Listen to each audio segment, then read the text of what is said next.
So we are very proud of it. And also I never forget, I was a member of council in Korean consulate in Honolulu, and you are some witness of my career actually. And then Korean consulate is so a little small, but we have five from our headquarters and 2 from some military. And then we are several from the local, so we are in total, we have 16 members of consulate. And then only 16, but they are strong enough to do whatever they are asked to for our Korean nationals and your neighbors. So if you have any chance to visit here, to get some visas to visit Korea, just let us know. We will provide the excellent service to you.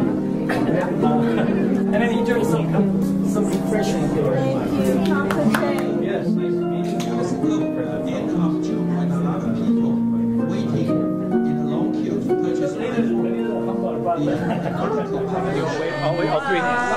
Thank you for coming. You see, it says assembled in China, designed by Apple in California. You say they can also put one line there, made in Taiwan, because Taiwan is the major supplier of its component. And we not only advance very much in high-tech development, we also very much advanced in agriculture, tropical agriculture. I believe Taiwan's tropical agriculture development is #1 in the world. I just show you a small example. In Governor's Mansion, Washington Place, there is a longan tree planted by grandfather of Teresa Chung, our good friend. And she told me, Mr. Wang, I heard you have a magic powder which can make a longan tree blossom. I say, yeah, it's just a chemical, and it has been very popularly used in Taiwan by Taiwan's farmers, and it was discovered by Taiwan's agriculturists. And because of her encouragement, I applied that potassium chlorate. The longan tree in Governor's Mansion get about 30 branches of longan fruit last year. This is just a very small part. Even a layman like me, I know that learned from Taiwan's farmer. We are very advanced in that section. But today I know you have another 2 programs to go. I don't want, disturb you too much when you enjoy the humble food we have prepared for you.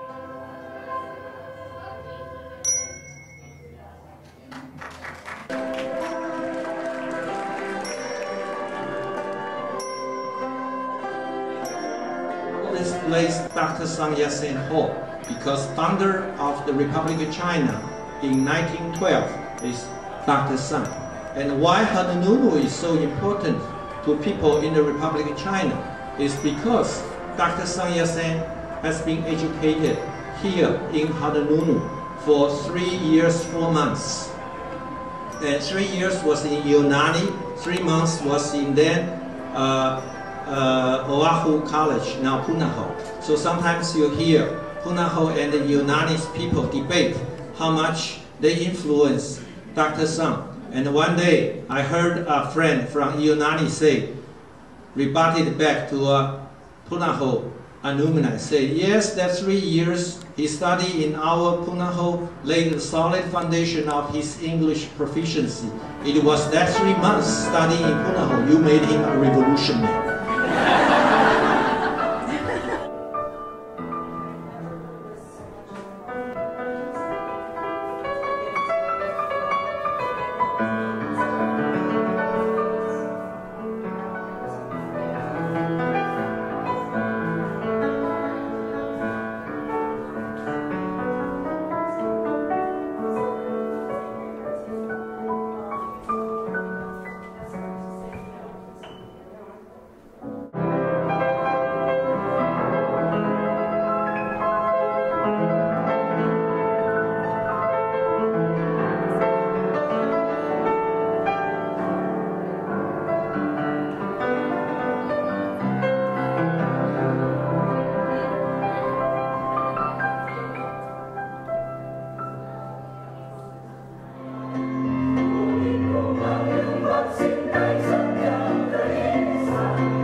is in her traditional chiefly attire, saying, I am proud, I am a native Hawaiian, I'm an ali'i, I'm a chiefess of my own culture.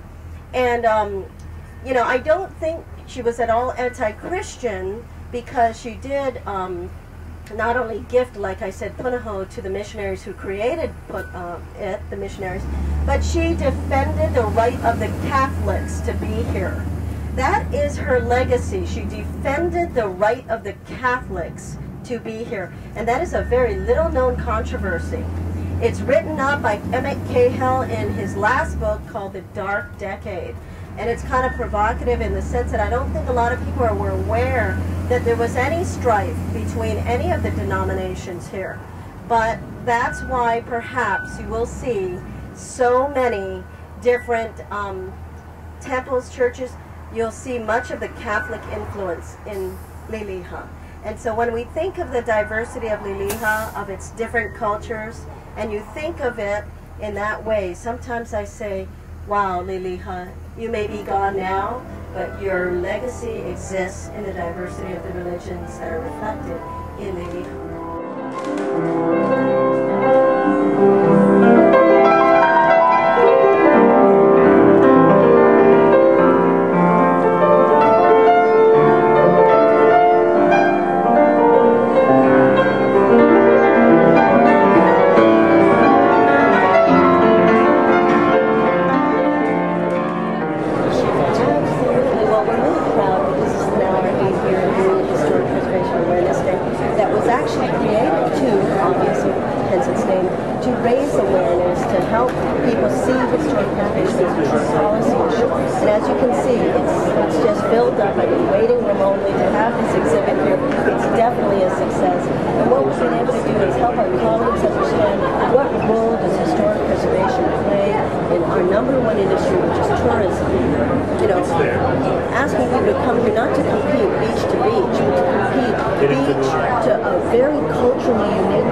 I am a former elementary school teacher, so I've seen the light go